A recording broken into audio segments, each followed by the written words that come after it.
Welcome to Ancient Echo. Tonight we journey through one of the most misunderstood, mythologized, and mesmerizing corners of ancient history, the hidden world of Roman gladiators. You're lying comfortably now, maybe under a cozy blanket, but imagine instead you're deep underground, walking barefoot on cold limestone, your feet slapping softly in the dim torchlight of a tunnel carved beneath a roaring Colosseum.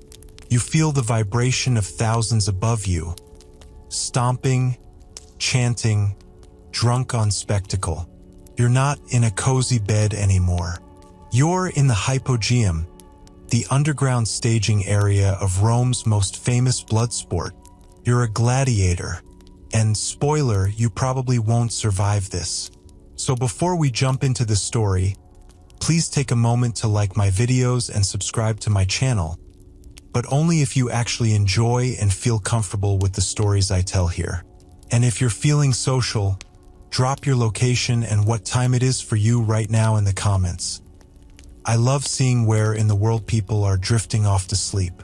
Now lie down and relax, turn off the lights, maybe turn on the fan for some soothing noise, and let's start journey together tonight. A heavy wooden gate groans open. Above, the sun sears the sand. A blast of horns signals your arrival into the Colosseum, a massive 50,000-seat stone amphitheater shaped like a cracked open beehive. Roman citizens from every walk of life, senators in silk, merchants in sweat-stained tunics, even children clutching olive snacks, pack the rows. Every eye is on you. The Colosseum isn't just a stadium, it's a microcosm of Roman society. Social hierarchy is literally built into the seating. The closer to the arena, the richer and more important you are. Senators and the emperor get shade. Peasants squint and roast. The crowd screams, not out of sympathy, but anticipation. They're not here to witness a fair fight. They're here to see blood, maybe yours. Historians still argue whether every gladiator match ended in death. Spoiler, they didn't. Not always. Gladiators were expensive, like NFL players with personal trainers and exotic diets, but significantly more replaceable. Still, some matches did end in fatality, particularly if the loser showed cowardice, or if the crowd simply wasn't entertained. If you think all gladiators were noble warriors fighting for freedom, prepare to have that bubble popped like a water skin under a chariot wheel. Most were slaves, prisoners of war, criminals, or condemned men known as Noxii. And while a rare few were volunteers, yes, some free men actually chose this life, the reasons were never simple. Fame, debts, desperation, or maybe they just liked the attention. But before the fight, there's the show. You might think these games were just about swordplay, but they were full-blown productions.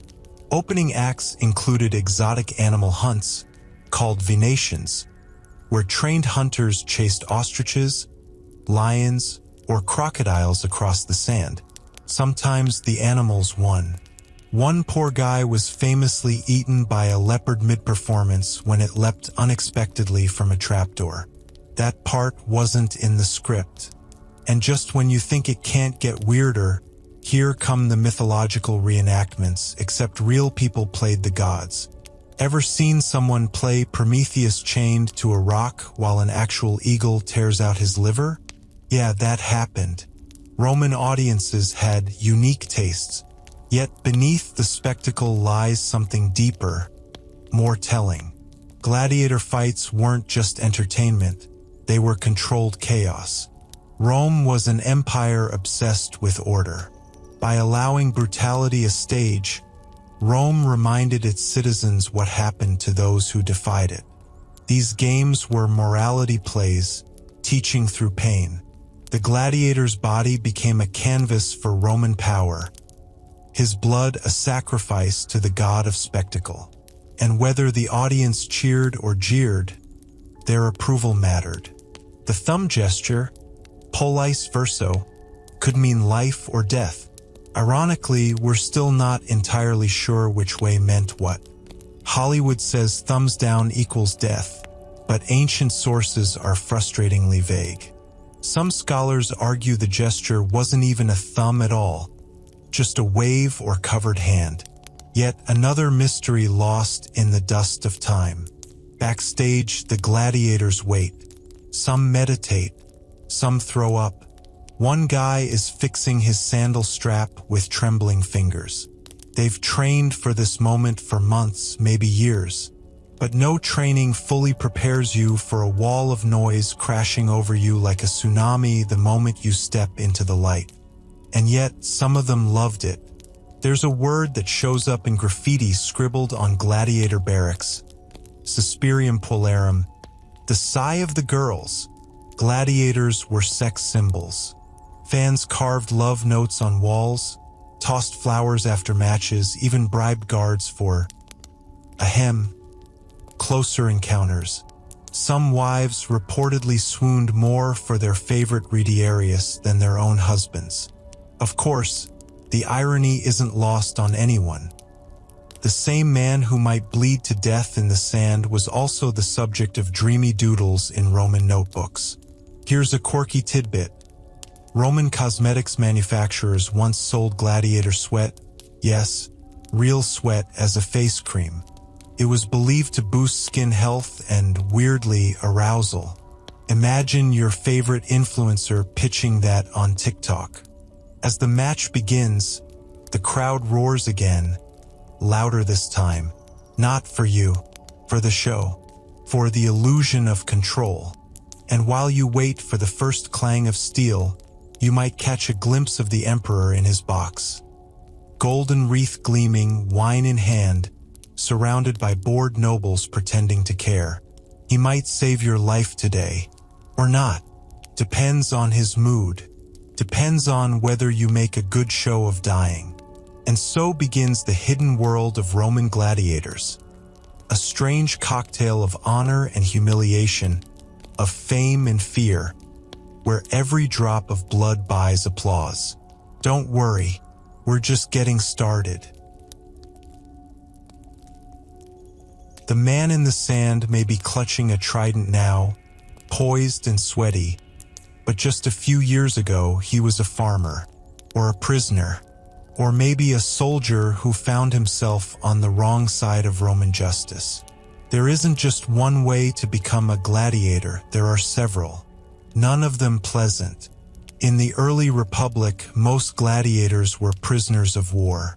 Rome had a habit of conquering first and asking questions later. Defeated Gauls, Thracians, and Carthaginians were marched in chains, sold at auction, and volunteered into the games. Later, as Rome's thirst for battles grew, the supply chain diversified. Criminals, debtors, political rebels, anyone the state deemed disposable could find themselves holding a sword. Or worse, a wooden practice sword with no point and 100 splinters. These unwilling fighters were classified as servi poeni, or slaves of punishment. They had no names, no rights, and frankly not great odds. But not all gladiators were dragged in kicking and screaming. Enter the octorati, free men who signed up voluntarily. Sounds strange? Maybe, but consider this. If you're drowning in debt, socially disgraced, or desperate for a meal, the gladiator contract might look weirdly appealing. Octorati swore a sacred oath to endure burning, beating, and death by steel. Very motivating, very poetic, also very binding. Once they signed on, they weren't technically slaves, but their lives were no longer their own. And yet, some did it for glory, fame, even profit. Gladiators could earn rudis, a wooden sword symbolizing freedom. But more on that later. Historians still argue whether these volunteers had truly noble motives or were just thrill-seeking daredevils with a flair for performance. Some were ex-soldiers wanting to relive the glory. Others were actors literally craving a new stage. A few, like the infamous Carpophorus, became venators, specializing in wild animal combat. He once allegedly killed 20 beasts in one session. Though honestly, that sounds like PR spin from some Roman hype man. And speaking of hype, gladiators weren't just nameless fighters. They had brands. Each was assigned a fighting type, often based on ethnicity, weapon preference, or sheer spectacle value. Think of it like a professional wrestling roster, but with slightly more stabbing. There were Thracians with curved Sicca swords and small shields. Myrmillos, heavy hitters with fish-embossed helmets. Retiarii, the net and trident guys who looked like seafood chefs but fought like dancers. And the Secutors, their designated rivals with helmets built to deflect nets. Every match was a theme, style versus style, muscle versus speed. Like Pokemon, but much more fatal. You didn't get to choose your style. That was decided by your trainer, the lanista, who probably cared more about marketability than personal preference. A small guy with quick feet, Retiarius. Big shoulders and a slow brain, Myrmillo. Awkward in both? Well, there's always lion food.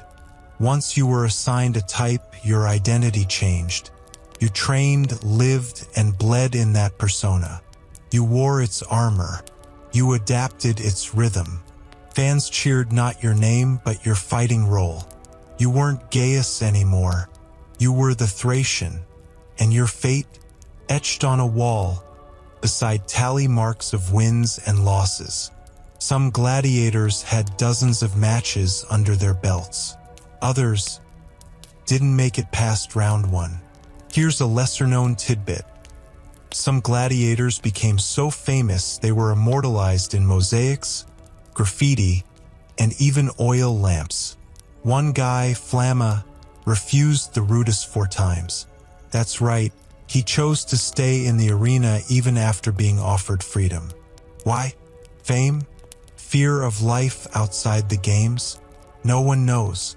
Historians still puzzle over Flamma's motivations. Was he a legend, a cautionary tale, or just really bad at budgeting?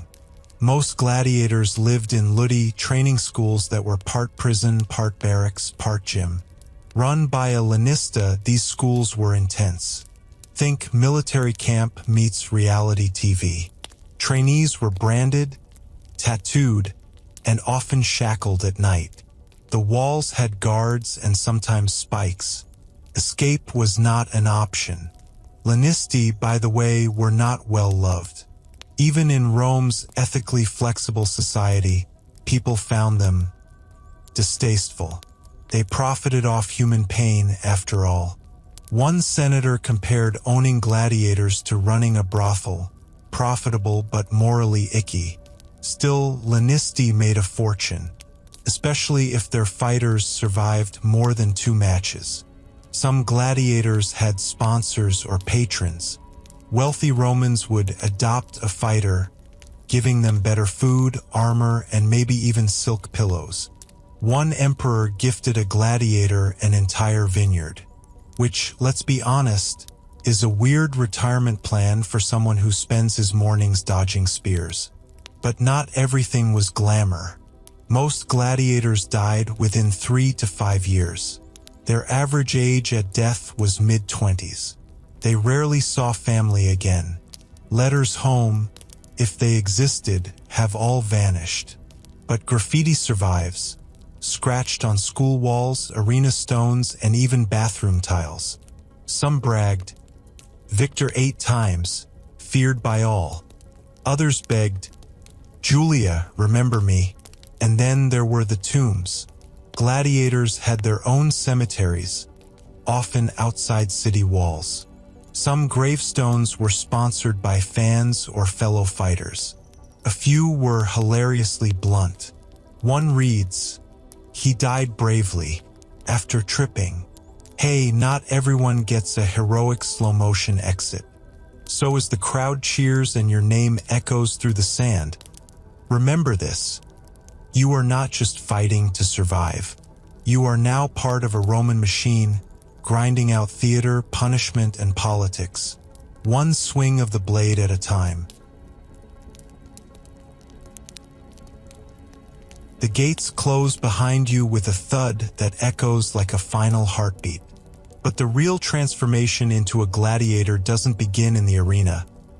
It starts in the ludus, the training school, where raw recruits are broken down and reforged into warriors that are both deadly and, above all, entertaining. The Ludus Magnus, the great school, stood just east of the Colosseum in Rome. From above, it resembled a fortress.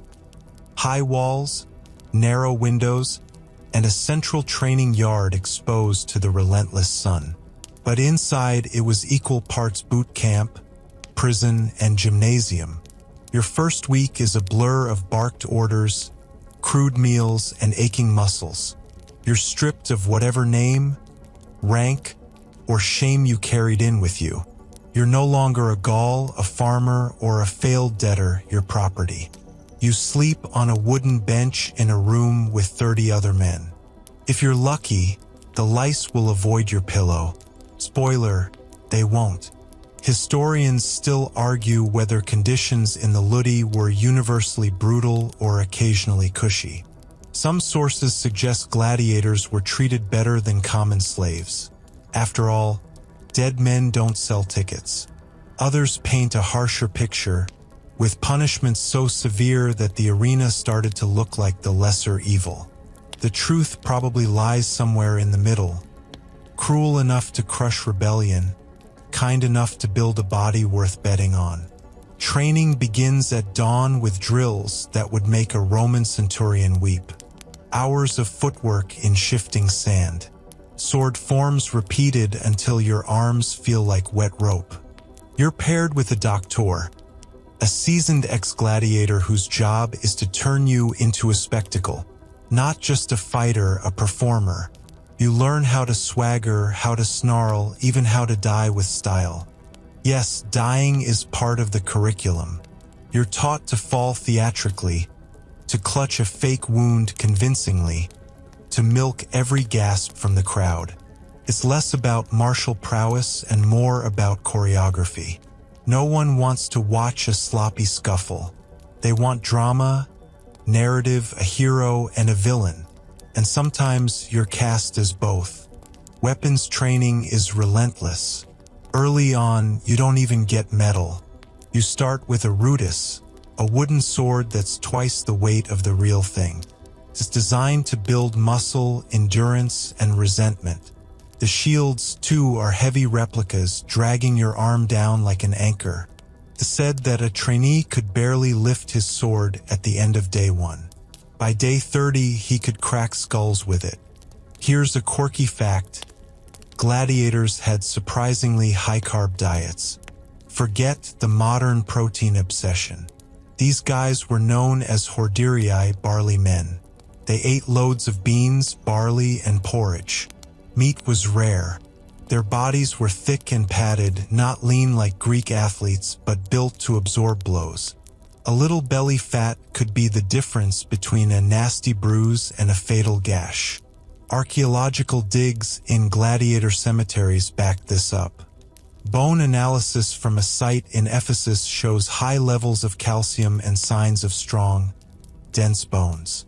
Some even suggest they drank a concoction of vinegar and charred bones, basically Roman Gatorade, to keep their bodies from falling apart. Not every training injury is accidental. Sparring sessions are brutal. Wooden swords still break noses. Shields crush fingers. One unlucky guy might get a concussion from a helmet too snug and an opponent too enthusiastic. But the injuries are seen as part of the process. If you can't take a beating here, you won't survive out there. Your day doesn't end with training. There's cleaning to be done, armor to polish. Some fighters have ritual practices, small altars to local gods, prayers muttered over old scars. And there's always the banter. Gladiators may be warriors, but they're also roommates. Inside the ludus, bonds form. You spar with the same men every day. You bleed beside them, laugh with them, and sometimes fight them to the death. That awkward dynamic leads to some tense breakfast conversations. Every so often, a recruiter from the arena visits. He watches training with a cold eye, scribbling notes on parchment. He's not looking for skill. He's looking for style. Can you fight angry? Can you draw out a bout for 5, 10, 15 minutes without making it boring? Can you lose convincingly? And what about scars? Scars are good. Scars tell a story, but not on the back. Gladiators who died with back wounds were mocked. Cowards, struck while fleeing. Better to die facing the crowd, arms wide, blood spraying like a fountain. Dramatic? Yes. Effective? Definitely. One of the stranger bits of evidence we have from gladiator schools is a preserved list of nicknames. Fighters were often rebranded for maximum flair. Names like Cygnus, the Swan, Vindex, the Avenger, Oceanus, and even Cupido. That's right, imagine getting run through by a guy called Cupid. Rome loved ironie.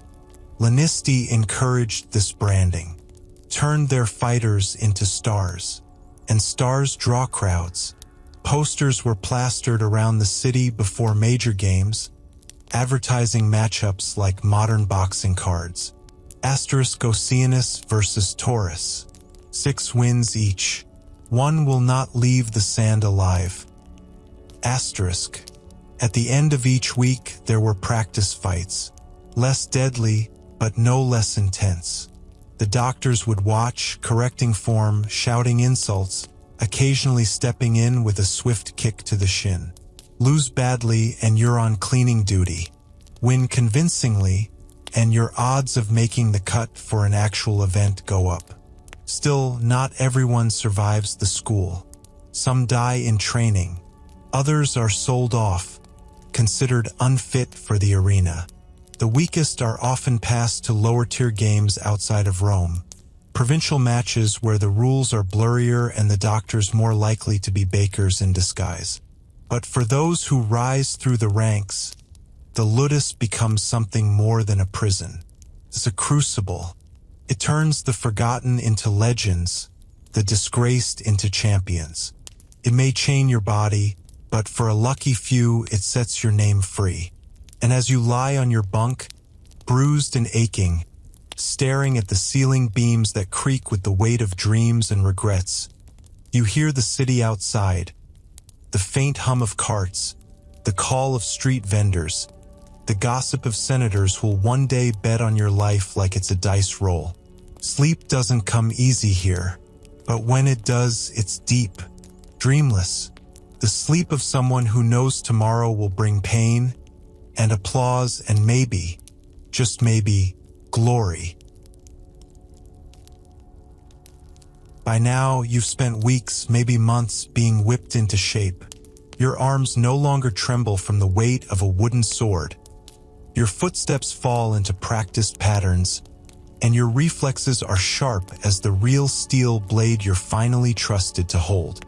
But don't get too comfortable, because today your doctor has called your name for something special. Equipment selection. This isn't a free-for-all. You don't get to wander a weapons rack like some ancient RPG character and pick the coolest loot. No, your role, your persona, has already been chosen for you based on your body type, fighting style, and entertainment value. And every single role comes with its own uniform, weapons, and legacy. You walk into the armory, where racks of helmets gleam dully in the torchlight. But don't be fooled, this isn't about function. It's about performance. Because in the Colosseum, the first battle is always visual. The most iconic gladiator class? Probably the Murmillo. You'll know them by their broad rectangular shields, scutum, and their helmets, which feature a stylized fish crest. Yes, fish. Nobody's really sure why, though some say it symbolizes a sea god or naval heritage. Or maybe Romans just liked weird headgear. Either way, the Murmillo is your classic heavyweight. Slow, shield forward, thunderous. And who gets to fight the Murmillo? Enter his wiry, chaotic counterpart, the Retiarius. Armed only with a trident, weighted net, and a dagger, he wears no helmet, no shield, and almost no armor, just a manica, arm guard, and a shoulder plate called a gallerus. He's the speedster, the show-off, the kind of guy who prances around the arena like he's in a fashion show, until he catches a sword to the shin. The net and trident combo might seem ridiculous, and, frankly, it kind of was, but it was also mesmerizing. The Retiarius played the part of the underdog, dodging, weaving, taunting, and trying to trap his heavily armored opponent before stabbing him with surgical precision. Think of him as the mosquito to the Murmillo's bear. Some matchups were carefully curated for visual drama. Thracians, small, quick, armed with curved swords, were pitted against hoplomachy, who mimicked Greek hoplites with long spears and small round shields. Others involved secutors, whose smooth, featureless helmets were specifically designed to fight Retiarii. Why? To prevent the net from snagging. Practical, but also a little creepy. That faceless mask turning toward you? Pure nightmare fuel. Historians still argue whether these matchups were strictly enforced or just thematic suggestions. In practice, substitutions happened. Gladiators could face off against different types, depending on availability, audience demand, or whether someone had accidentally sprained an ankle during training. Each class wasn't just a costume, it came with its own fighting philosophy. Murmillos held the line, blocked, and struck with short, brutal bursts. Thracians darted in and out, slashing from odd angles. Retiarii relied on stamina, baiting their foes into exhaustion. Watching these fights was like attending a deadly ballet choreographed for screams instead of applause. But there were also novelty classes, less about tactics and more about crowd-pleasing absurdity. Some gladiators were dressed as mythological characters. Heracles, Achilles, even Medusa. Imagine trying to win a sword fight while wearing snake hair and a cursed look. There were even instances of dwarf gladiators, known as gladiators pumiliones, thrown into mock battles as comic relief. Audiences loved it. Morality? Not so much. Romans laughed, Romans jeered, and then they moved on to the real violence. One of the most bizarre classes, the Andabeta. Little is known about them, but some sources claim they fought blindfolded. You read that right. Helmet slits sealed shut, stumbling around like lethal toddlers with swords. Historians still argue whether these matches were staged for comedy, punishment, or just pure chaos. Either way, if you ever hear the crowd chanting, "Andabeta," run. Now here's a quirky tidbit. Despite all this martial gear, gladiators often fought bare-chested. The armor only covered what mattered: head, arms, maybe a shin or two. Why? Because bare skin meant more blood, more bruises, and more drama. Also, easier cleanup. Maybe. Armor was made for theater as much as for protection. Helmets had crests, feathers, faceplates shaped like snarling beasts. Some were so ornate that visibility became a problem. More than one poor Murmillo tripped over his own shield while squinting through eye slits designed to look fierce. Weapons, too, were carefully regulated. The gladius, the Roman short sword, was most common. But depending on your class, you might get a spear, a dagger, or a strange curved blade like the sicca, great for hooking behind shields and giving the audience a juicy shoulder wound. Even the shield size varied dramatically. The Murmillo's heavy scutum could stop a charging bull, probably.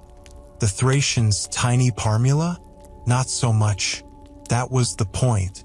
It forced more motion, more dodging, more spectacle. And spectacle always was king. And of course, all of this gear had to be maintained. After every match, armor was cleaned, repaired, and sometimes repainted. The scent of oil and sweat in the ludus was constant, like a gym locker room where the dumbbells try to stab you back. Before a fight, gladiators suited up like actors backstage. Some painted their armor. Others applied oils to their skin to catch the light. The pre-fight rituals were as personalized as they were superstitious. Some kissed lucky charms. Some whispered to ancestors. One famously drew a stick figure of himself on the arena wall, stabbed it with a twig and said, "Just in case." But as you take up your gear and look into the polished surface of your helmet for the first time, something happens. You see the lines of your face distorted in bronze. You're no longer yourself. You're him, the role, the weapon, the story. Outside, crowds gather. Names are shouted. Bets are placed. Somewhere, a vendor hawks grilled dormice on a stick, an ancient Roman delicacy that is somehow more horrifying than the idea of being skewered in the arena. The horn sounds. Your group lines up, shields to the front, helmets on. One last deep breath. Your boots slap the marble as you march toward the sun. The sun hits your face like a furnace blast as you emerge into the arena. The crowd's roar isn't a single sound. It's a tidal wave of voices, stomping sandals, flutes squealing off key, and vendors shouting about wine cups and olives. You don't look up. You never look up. The trick is to stay in the moment, to focus on the sand underfoot, not the thousands watching above. But before anyone raises a blade, the rituals begin. Gladiator combat in Rome wasn't just a sport. It was an event drenched in sacred tradition. The Romans believed in appeasing the gods before, during, and after the games. And you, as a living instrument of violence, are part of that offering. First comes the pompa, the opening procession. Every gladiator, musician, beast, and trainer parades through the arena in full regalia. This isn't a warm-up, it's a casting call. The crowd assesses each man, his gear, his swagger, his scars. Do they like your strut? Do you look heroic enough to root for? Or maybe pitiful enough to root against? You walk in line with your group, weapons at your side, passing statues of gods smeared with oil and ash. At the center of it all is the editor, the sponsor of the games, usually a politician hoping to gain favor with the public. He sits beneath a canopy, looking half bored, half glorious. His robe probably cost more than your training did. His thumb might decide your fate later. Behind him, in a private box, the emperor watches, or naps, or picks at a fig tart. Depends on the emperor, really. After the pompa, there's a solemn moment. A pig, a ram, and a bull are led into the arena and sacrificed. The suvatorilia, a traditional Roman blood offering. Their entrails are inspected by a priest called a haruspex, who claims to read omens in the squishy bits. If the liver looks wrong, the fight might be postponed. Or not. It's ancient Rome, so the rules are flexible and full of dramatic shrugging. Historians still argue whether these animal sacrifices were mostly symbolic or if people genuinely believed they could predict the future. Some emperors took them very seriously. Others, like Caligula, allegedly just made things up to keep the drama going. You know, classic Caligula. Once the omens are favorable, the crowd erupts. Now the show begins. But don't expect to fight right away. There's a warm-up phase, a bit like Roman pre-show entertainment. First up, venations or beast hunts. Specially trained gladiators called venators face off against lions, boars, crocodiles, and even elephants. You might think this is unfair, and you're right, but that's the whole point. The danger, the chaos, the sheer absurdity. It keeps the audience buzzing. Sometimes the animals win. There's a famous story of a rhino goring 5 men before it was stopped. Another time, a panther refused to fight and just sat in the corner licking itself. That panther became a minor celebrity for a week. Then come the executions. No sugarcoating it. This was public death as punishment and theater. Condemned criminals known as Noxii were often forced to reenact myths. Badly. One unlucky soul might be dressed as Icarus, flung from a platform with feathered arms. Another might play Orpheus and get mauled by a bear posing as wild Maenads. Subtlety was not a Roman specialty. The crowd eats it up, snacking on olives, figs, and fried chickpeas while people perish below. And finally, the real attraction. Gladiator versus gladiator. Your name is called. The air goes thin. You step forward with your gear. Polished, painted, and preposterously heavy. You meet your opponent in the center of the arena. The doctor gives the signal. You both raise your weapons in salute to the editor and the emperor, uttering the words, Ave Imperator, Morituriti Salutant, Hail Emperor. Those who are about to die salute you. Fun fact, historians believe that phrase was only used once, by a group of condemned men in a naval mock battle on an artificial lake. But the drama stuck, and Hollywood adopted it like a stray puppy with great one-liners. Then you square off. The trumpets sound. The match begins. But not all matches are kill or be killed. There's a whole ritual system of signaling and pacing. Some bouts are missio matches, where the loser is allowed to surrender. If both fighters give a good show, they might both walk away. In theory, you dance around each other, weapons flashing, sand flying. The audience roars louder with each clang of metal. Every time you land a hit or dodge a blow, they erupt. You're not just fighting, you're performing. Faint too early and they boo. Bleed just enough and they cheer. Some gladiators develop signature moves. One Retiarius in Pompeii was known for slashing his opponent's heel and then slowly circling them as they limped. Audiences loved that. Another Murmillo liked to charge with his shield up, then abruptly spin and strike with the pommel. He was nicknamed the Whirlwind. Not creative, but effective. Here's a strange tidbit. Occasionally, gladiators would fake a strike to land a more dramatic one later. Theatrics were encouraged. You weren't supposed to end the fight too quickly. It's like telling a bedtime story where the dragon dies in the first paragraph. No suspense, no satisfaction. And then it happens. One of you is down. Maybe it's you. Maybe it's him. The fight pauses. The fallen gladiator lifts a hand in surrender, asking for missio.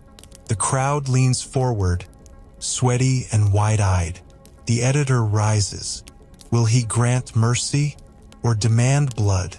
The audience roars their opinion. Some chant for life, others for death. Contrary to the movies, the whole thumbs down equals death thing is probably wrong. Ancient sources are maddeningly inconsistent. Some say thumb up meant death, like a drawn sword. Others say it was a flat hand, palm out. Historians still debate it while sipping espresso and glaring at Ridley Scott. Whatever the gesture was, it's made. A choice is given. If the losing gladiator is spared, he limps off to thunderous applause, perhaps to fight another day. If not, well, the victor delivers the final blow, ideally with a clean stroke to the neck or heart. Brutal but efficient. After the body is removed, A man in a hooded robe enters with a hot iron.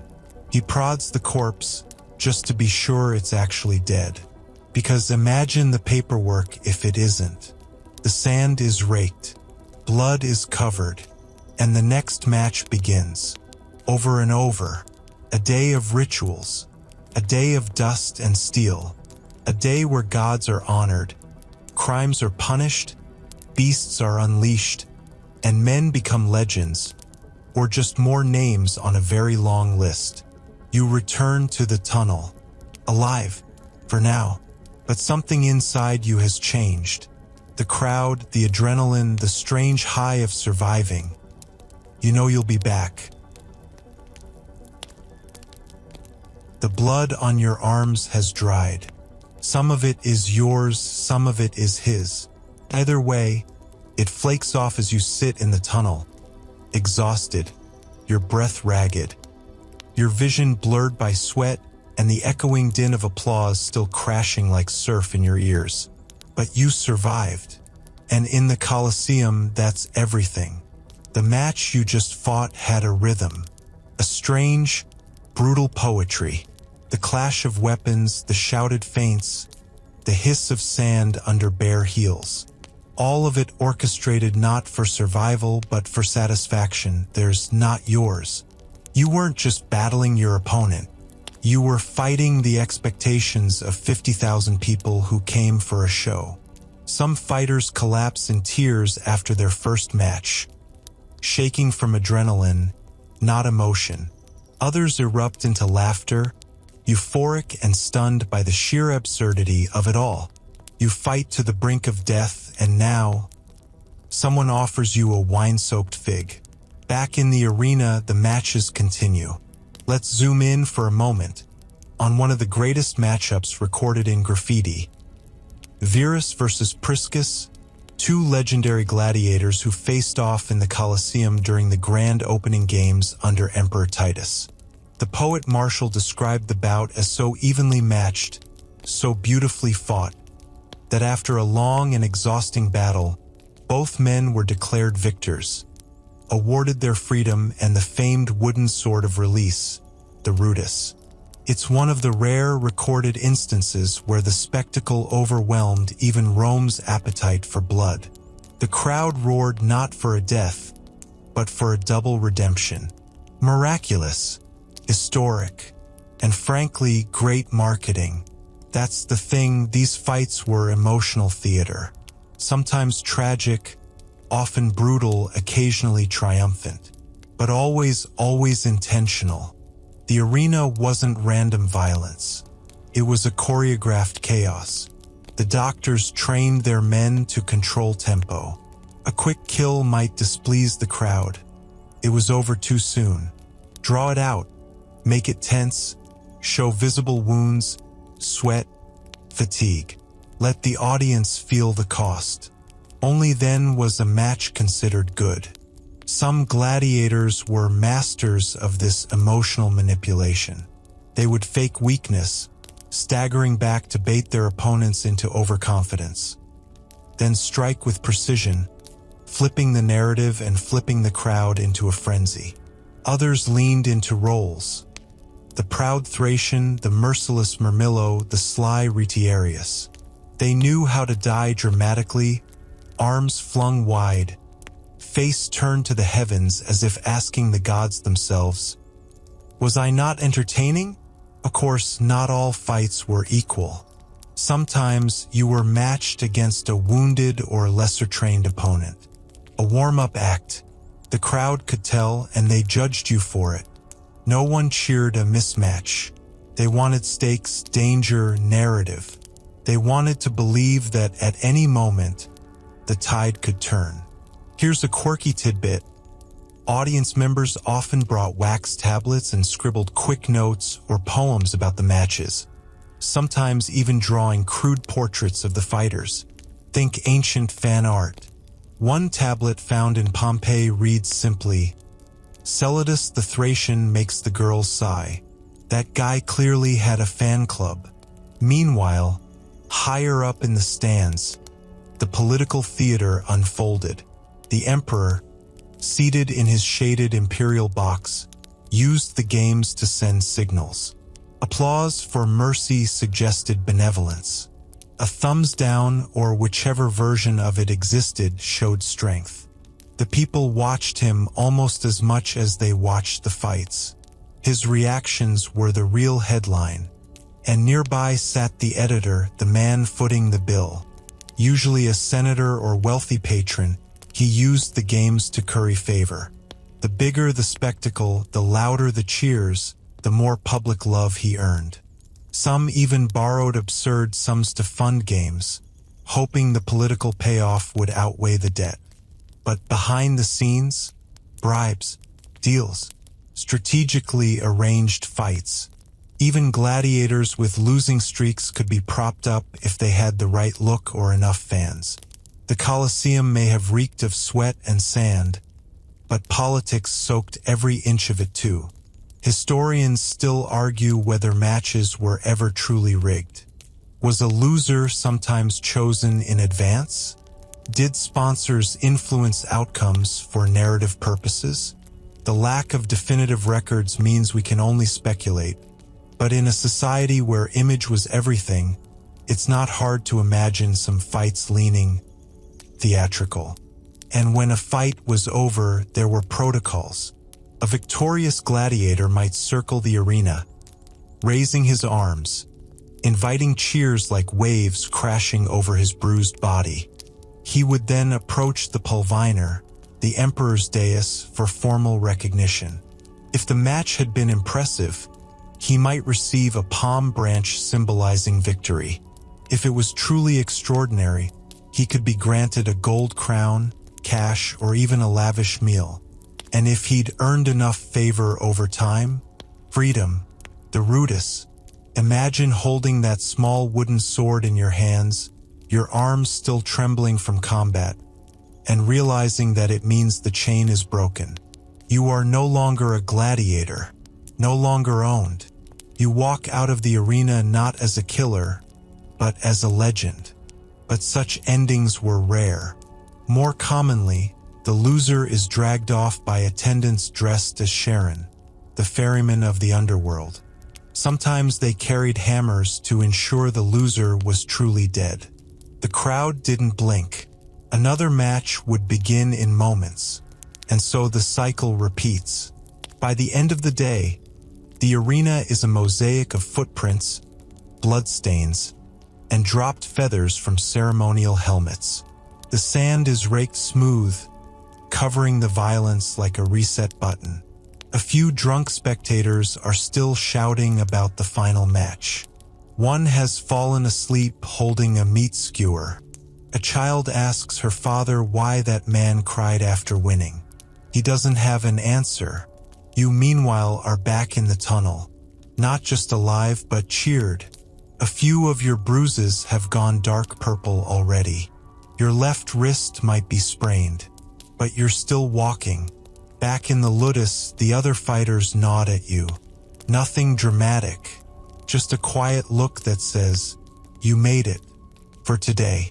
And while you soak your wounds in a shallow basin of murky water and pick bits of sand from a cut near your ear, part of you can't help but replay the moment the crowd chanted your name. That sound, terrifying and glorious.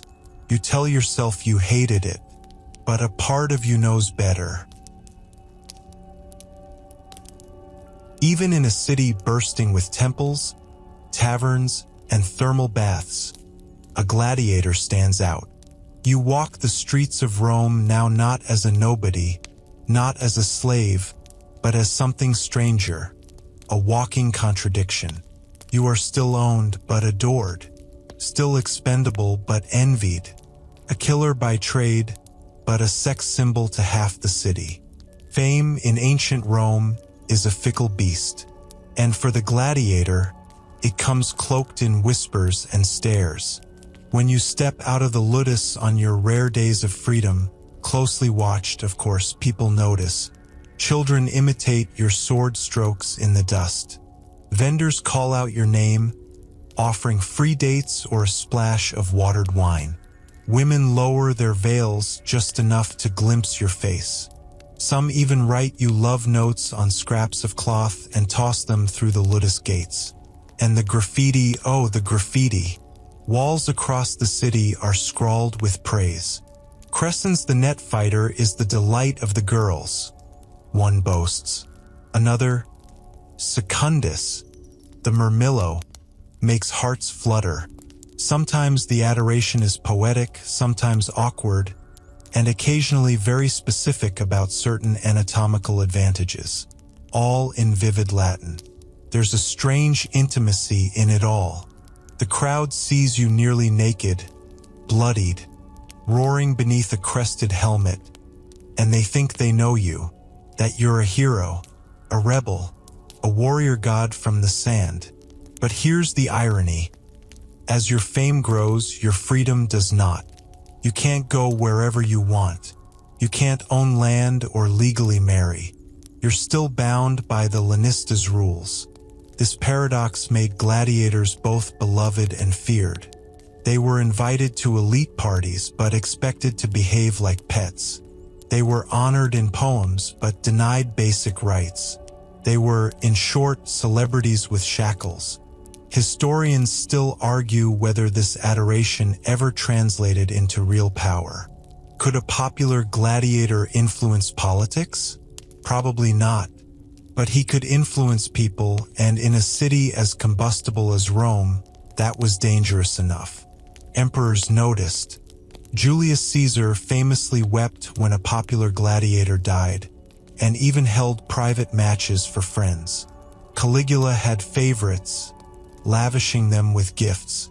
Nero, of course, went full theatrical and tried performing as a gladiator.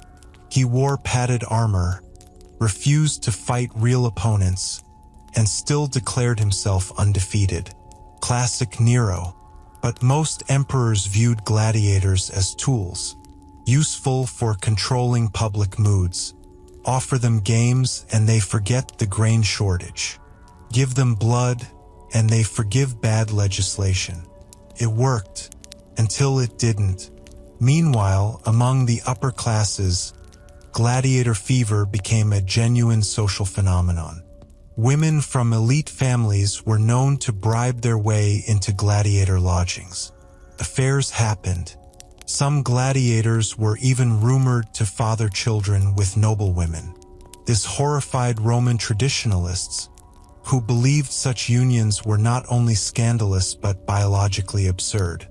Imagine a patrician girl giving birth to the son of a Thracian net fighter. The Senate practically fainted in their togas. Here's a quirky tidbit. Ancient Roman doctors believed that gladiator sweat had aphrodisiac qualities. It was collected in small bottles and sold at markets. Yes, you heard that right, sweat. Bottled, gift-wrapped, possibly sprinkled behind the ears like perfume. If that doesn't make you feel both desirable and vaguely sticky, nothing will. Still, the attention could be a double-edged sword. Gladiators who became too popular were seen as threats. Rebellions were rare, but the fear lingered. After all, you had crowds at your back, steel in your hands, and nothing left to lose. A dangerous combination. Take the case of Spartacus, the most famous gladiator of all time. Originally a Thracian soldier captured and sold into slavery, he trained at the Ludus in Capua. In 73 BCE, he led a revolt, not just of gladiators but of thousands of slaves. His army defeated Roman legions, marched across Italy, and even considered fleeing over the Alps. Historians still argue whether Spartacus planned to overthrow Rome or simply escape. Some say he was a revolutionary. Others claim he just wanted to go home. Either way, his rebellion shook the Republic to its core. Eventually, he was defeated by Crassus. His body was never found, but thousands of his followers were crucified along the Appian Way. A warning in wood and blood. Adore your gladiators, but never trust them. The fear never quite faded. Even centuries later, long after Spartacus's bones had turned to dust, elite Romans continued to eye their favorite fighters with a mix of lust and suspicion. Gladiators were reminders of Rome's own contradictions, how it worshipped strength, yet feared its consequences. And among the gladiators themselves, fame created tension. You were still fighting beside men who bled the same, trained the same, suffered the same. But now you got better rations.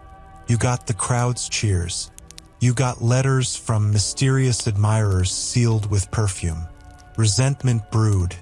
Fights broke out, not in the arena but in the barracks. Some gladiators isolated themselves, wary of envy.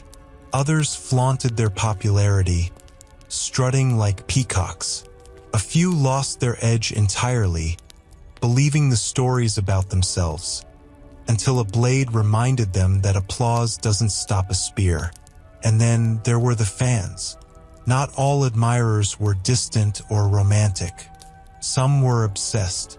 One retired Murmillo reportedly had a stalker who followed him from city to city, painting his likeness on every tavern wall. Another found a crude carving of himself in a temple, labeled Mars Reborn. Creepy? Definitely. But it shows how deep the cult of the gladiator ran. Even death couldn't erase it. Famous fighters were sometimes buried with honors, elaborate tombs, carved helmets, poetic inscriptions. Some were even mythologized after death, their stories retold like those of Achilles or Hercules. He fought 30 times. He won 28. He died with a smile. And in private homes, you might find oil lamps shaped like gladiators.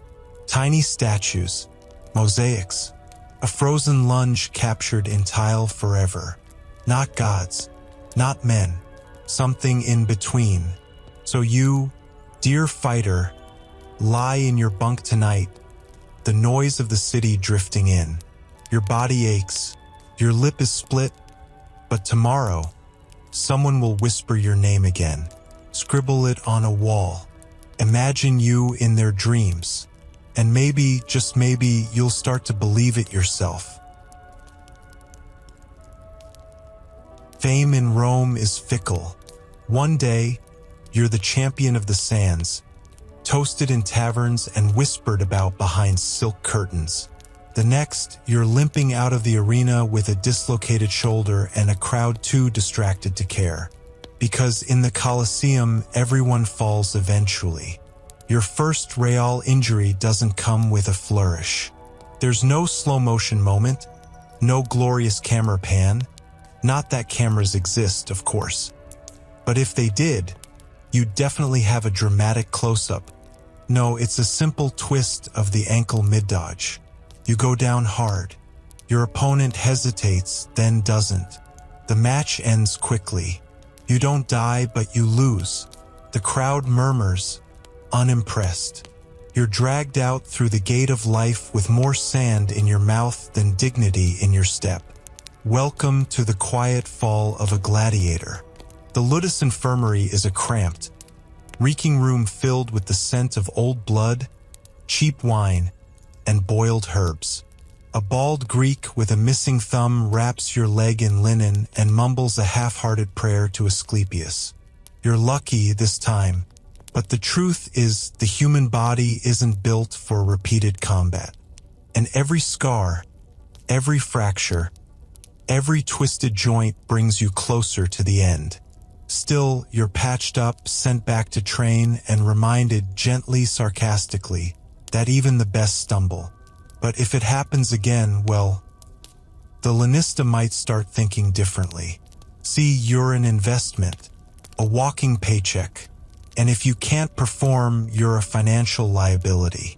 Gladiators who can't fight anymore are either retired, sold to lesser games, or reassigned as trainers, assuming they're not simply discarded.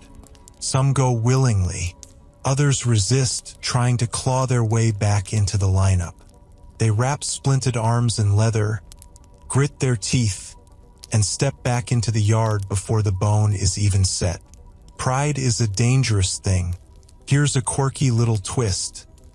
Not all injuries come from fighting. Some gladiators fall off training platforms, trip over shields, or get bitten by one of the arena's big cats between shows. One Retiarius in Carthage reportedly lost 2 toes after being trampled by a drunk elephant before his fight began. He still won the match, but it's safe to say his days as a sandal model were over. Back injuries are particularly feared, not just because they hurt, but because they slow you. And once you slow, you die. Injuries affect everything: your class, your style, even your role in the arena. A once nimble Thracian might be reclassified as a slower, heavier secutor. Or worse, moved into novelty fights where you're dressed as a mythical beast and told to act out legends. And those legend fights rarely have happy endings. Historians still argue whether the medical care gladiators received was ahead of its time or simply brutal pragmatism. There's evidence of bone-setting tools, surgical instruments, and even skilled doctors assigned to elite ludi. On the other hand, treatment often involved cauterizing wounds with hot metal and hoping for the best. No anesthesie. Just bite the stick and scream into your elbow.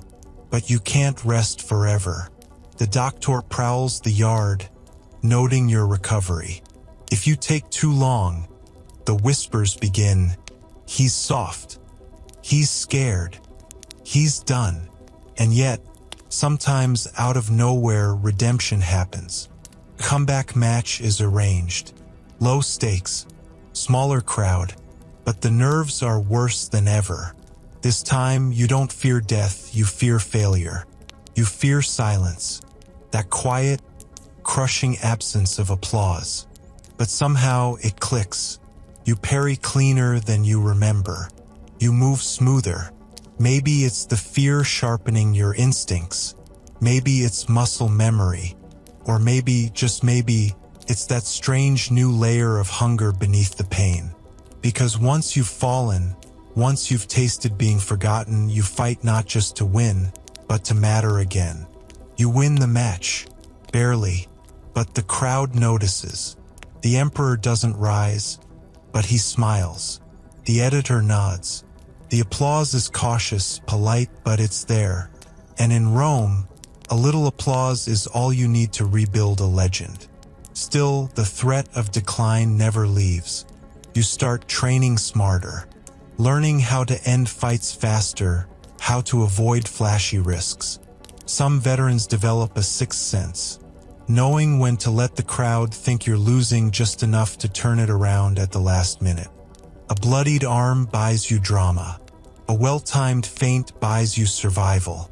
But not everyone adjusts.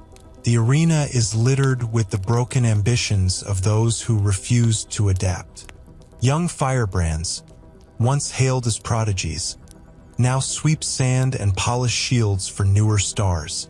And that brings us to another harsh reality: replacement. There's always someone younger, stronger, flashier. The ludus never runs dry. New recruits arrive every week. Captured soldiers, slaves, volunteers seeking fame. Yes, volunteers. Believe it or not, some Roman citizens actually chose to become gladiators, driven by debt, desperation, or delusions of grandeur. These men signed contracts, octoramentum, and entered the sands willingly, earning coin and perhaps glory. You watch them train with a quiet bitterness. That speed, that arrogance. You remember having it. You don't hate them, you just resent how fast the spotlight moves. And yet, there's a strange brotherhood in decline. The older gladiators, the ones with scars like tree rings, begin to stick together. You share quiet meals, swap stories, teach tricks. You become keepers of the craft. One veteran, missing half a hand, tells you his final match felt more like a farewell concert than a fight. He bowed at the end. The crowd wept. He was granted freedom. Now he sharpens blades for rookies and pretends not to miss it. Here's a final quirky fact. In some ludi, aging gladiators could purchase their own freedom, if they lived long enough and if they'd saved enough prize money. It didn't happen often, but for those who managed it, there was no parade. No ceremony. Just a quiet nod from the lanista and a final walk through the front gate. And then what? Some opened taverns. Some became bodyguards. A few even trained the next generation, shouting the same drills they once despised. And others simply disappeared, melted into the city nameless again. But tonight, you're still in the game. Your bones ache. Your glory flickers like a torch in the wind, but you're here. And tomorrow you'll rise again, wrap your wounds, and step into the yard like you belong there. Because even fading legends cast long shadows. As seasons pass, the ludus begins to change around you. Some faces disappear, carried out on stretchers or honored with hastily carved plaques. Others arrive with wide eyes and stiff backs, unsure how to hold their swords or when to flinch. You, though? You've become something else entirely. No longer the eager recruit or the bright new star. You now wear the skin of a veteran. A strange mixture of reverence and rust. New gladiators look to you as if you hold the answers. You don't. But you've survived long enough to fake it convincingly. And so your days shift slightly. You still train, of course, but it's different now. More precision, less bravado. You hit the sand earlier, stretch longer, avoid the showy moves that wreck your joints. You begin to walk with the kind of posture that makes people step aside. Not because you puff your chest, but because you don't need to. You also begin teaching. Not officially. The doctor still runs the drills, barking like a mastiff with a sore throat. But when he's not looking, you correct a rookie's grip, show him how to twist during a fall, remind him not to overreach with the gladius. Quiet things, important things, the kind that keep people alive. It's strange, being the one others imitate. You overhear a new recruit call you the Scorpion. You're not sure why. Maybe it's the way you move or that old trick you do with the reverse elbow jab. You chuckle. You've never had a nickname before. Feels oddly comforting. Meanwhile, your matches shift in tone. Less about proving yourself, more about shaping the show. You've learned to control the pacing, to let a weaker opponent land a hit, harmless of course, before turning the fight. You can read the crowd now, when they're bored, when they're hungry, when they need blood. You become what the lanista calls a closer. They save you for the final match. The anchor. The memory that lingers in the audience's mind as they shuffle out. Bellies full and hearts racing. You're not the flashiest anymore, but you're the one they trust to end the day right. That's power. A subtle kind, but real. Of course, the sand is still the sand. Every fight brings risk. You carry a limp now, left knee never quite recovered. Your wrist cracks when it rains. There's a spot near your ribcage that's still tender from a spear that slid just past the bone last year. But these aren't weaknesses. Not anymore. They're reminders. Battle-won tattoos under the skin. And with age comes something else, respect from the outside. Wealthy patrons invite you to dine. One senator's son, absurdly drunk on honeyed wine, asks you to teach him how to pose like a real gladiator. You show him. He falls over. Everyone laughs. At another party, a noblewoman asks if you're the one who danced like a god and bled like a wolf. You have no idea what she's talking about, but you nod politely. Let the legend grow. She presses a gold coin into your palm. No explanation, just gratitude. Or infatuation, or both. You're also asked to attend private demonstrations, small, choreographed duels staged for Roman elites who want the thrill of the arena without the crowd. These fights are rarely dangerous, but they still demand your best performance. And unlike the Colosseum, they come with tips, gifts, sometimes favors. One evening, you're paid 10 denarii to spar against a man dressed as Hercules in a mock battle against the serpent of Hades. You apparently are the serpent.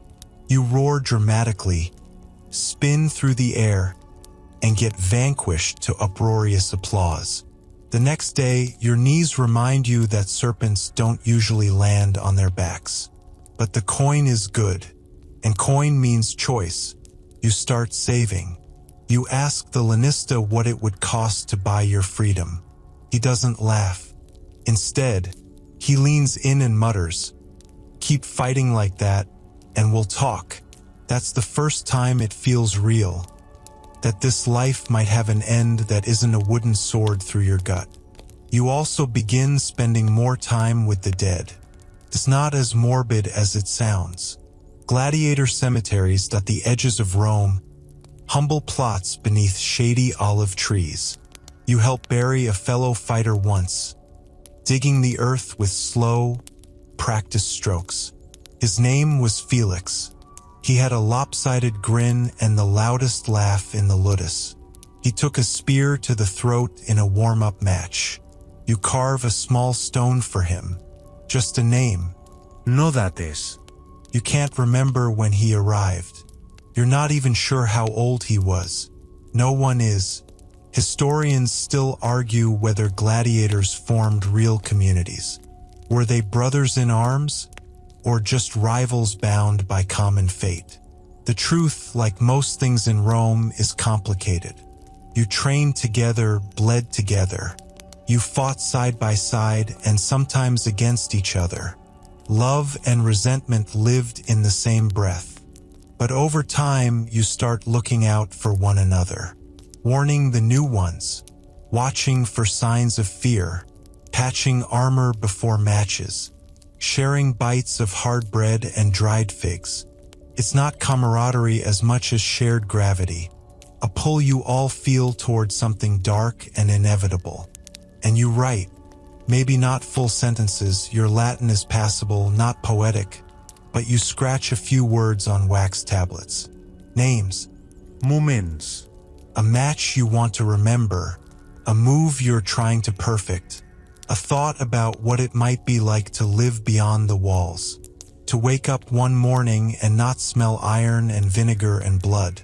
It's a tiny rebellion, because for all the fame, all the shouts of the crowd and the flash of gold, you know what the arena truly teaches you: how to vanish, how to be a hero for 6 minutes, a ghost for the rest. But maybe, just maybe, you're learning how to leave something behind. A whisper, a footprint, a mark on the shield of someone younger. And maybe that's enough. The day begins like any other, shouting in the yard, the clang of iron, the sharp tang of sweat and leather in your nostrils. But today the mood is different, heavier, slower.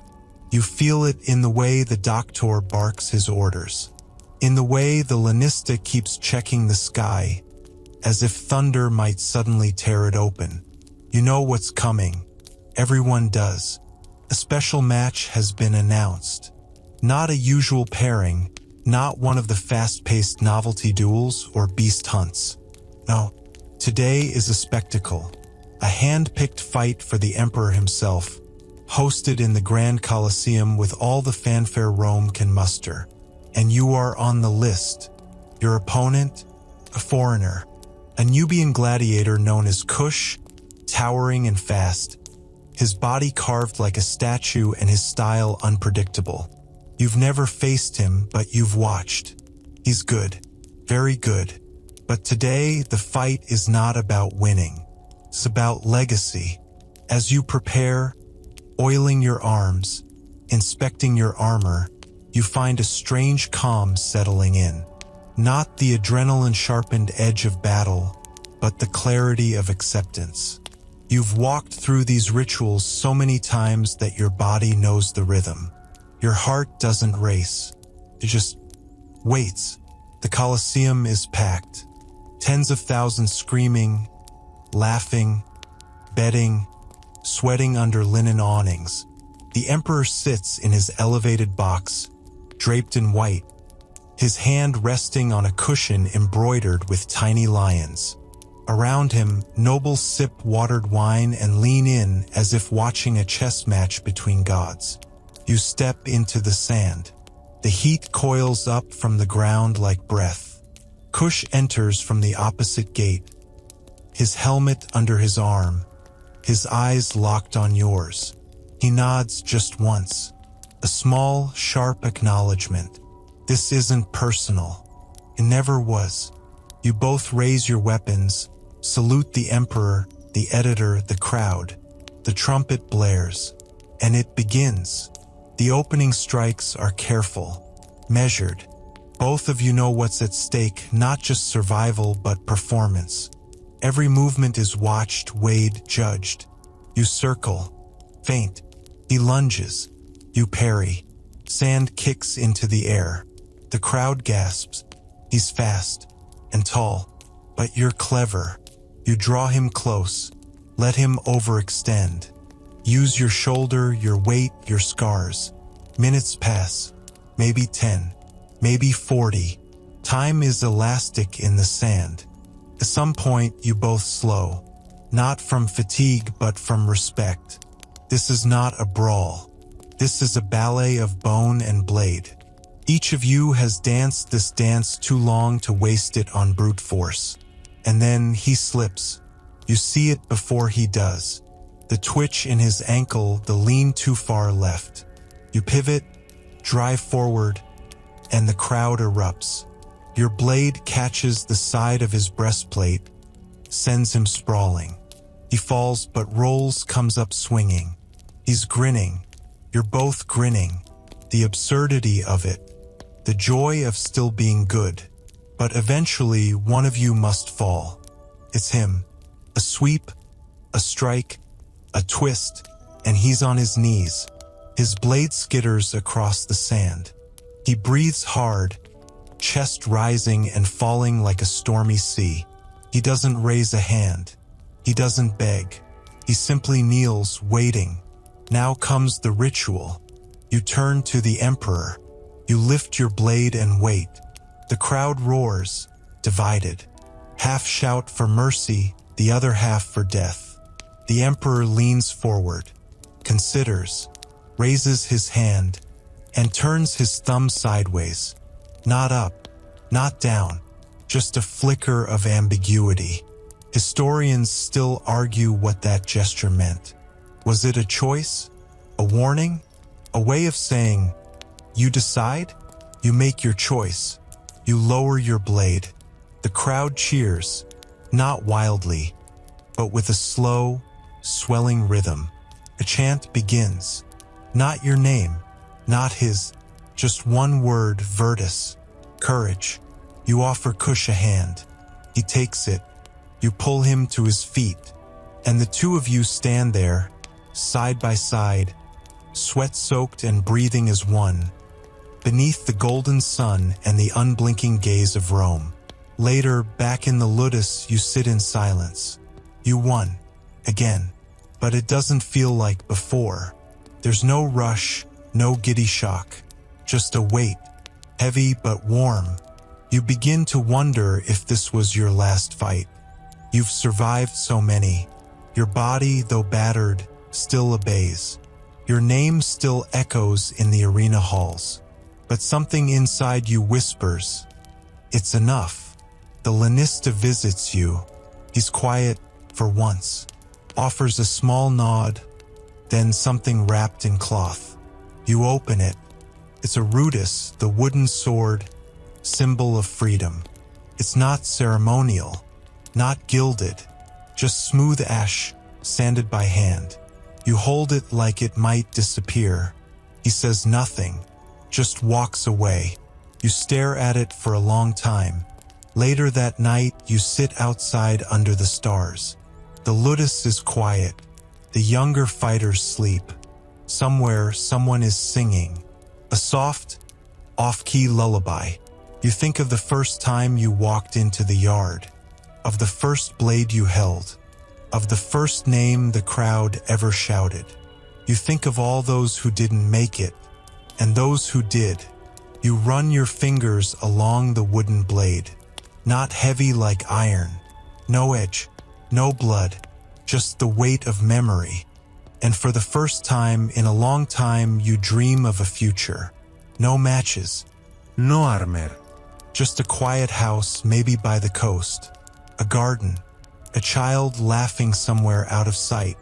The gods might laugh at you, Rome might forget you, but tonight, under the moon, with your freedom resting across your knees, you are no longer a gladiator, you are a man. The gates of the ludus open at dawn. No Orns, no Procession, no final salute. You just walk, past the yawning guards, past the sharpened spears, past the stone archway engraved with names of the fallen, past the barracks where you sweated and cursed and bled, and past the training yard where ghosts swing invisible blades. On your shoulder, a worn satchel. In your hand, the rudis. It doesn't feel real. You expect someone to stop you, to shout your name, to call you back for one more fight. But no one does. Not today. Because today you are free. Outside, the city stretches out before you like an unfamiliar map. Rome is louder than you remember, smells sharper, the sun hotter, and yet you've never felt so light. You walk without armor, without chains, without orders. You walk for yourself. And now what? This question follows every freed gladiator like a second shadow. You've lived inside the arena's rhythm for so long that normal life seems almost alien. How do you blend back into a world you once entertained? Some gladiators vanish. They take new names, new trades, bricklayers, bodyguards, tavern keepers. A few become instructors, training noble sons in the art of swordplay. You consider that briefly, but the thought of teaching preening senators how to hold a gladius without slicing their own toe off doesn't exactly thrill you. You head east instead, not far, just away. And on the road, you begin to notice things. Not the kind of details that saved your life in the arena, shadows, angles, breathing patterns, but quieter ones. The smell of crushed mint along a roadside. The way children yell at chickens. The rattle of donkey carts and gossip of vendors. You remember a rumor you once heard, whispered between matches. There's a village beyond the Alban Hills that welcomes former fighters. No questions asked. Just work, shelter, and silence. Maybe it's real. Maybe it's not. But you keep walking. And while you walk, you carry something stranger than freedom. You carry fame. Not in the blazing, screaming, palm branch way. No, this is the quiet kind. The kind that makes old men squint at you from across the forum. That makes a boy tug his mother's sleeve and whisper, "Is that him?" In a small tavern, a girl serves you olives and stares just a second too long. When you rise to leave, she slips a wax tablet into your hand. No words, just a charcoal sketch of you, helmet under arm, standing over a fallen foe. The proportions are awful, and your nose is wildly inaccurate, but you smile anyway. You don't leave it behind, but not everyone forgets what you were. Once, in a crowded market, a voice snarls, "Murderer!" You turn. A man spits at your feet. His brother, you learn, died in the Colosseum, killed by someone who might have been you, or someone who looked like you. The sand doesn't keep records that well. You don't argue. You simply nod and keep walking. Because the truth is this: the arena stays with you, even when you leave it. In your sleep, you still duck phantom strikes. Your shoulder still tenses at the clang of metal. You still scan every face, every crowd. Habits forged in blood don't vanish just because you earned a wooden stick and a pat on the back. But not all the past is pain. One afternoon, while resting beneath an olive tree, you meet another ex-gladiator, a Murmillo. He fought in Syria, he says, lost 3 fingers. Now he keeps goats and writes bad poetry. You trade stories, laugh about how many nobles soiled themselves in private duels, and promise to meet again in winter. You don't know if you will. Still, it's something. Later that week, you pass through a village where children are play fighting in the dust. One of them shouts, "You be the retiarius." Another groans, "Ugh, but I want to be the secutor this time." And you watch as they chase and swing sticks and fall dramatically into the dirt, giggling. And then one notices you. Are you real?" he asks. You grin, kneel beside him, ruffle his curls. "No," you whisper, "I'm just a story." And that, perhaps, is the greatest truth of all. You were once a fighter, a slave, a name etched in blood and sand, a flicker in the crowd's roar. But now you are something softer, a whisper, a myth, a memory passed from mouth to mouth as starlight creeps over the tiled roofs of sleeping Rome. You are no longer the beast in the pit. You are the tale they tell when the fires burn low and the night presses in. You are what remains.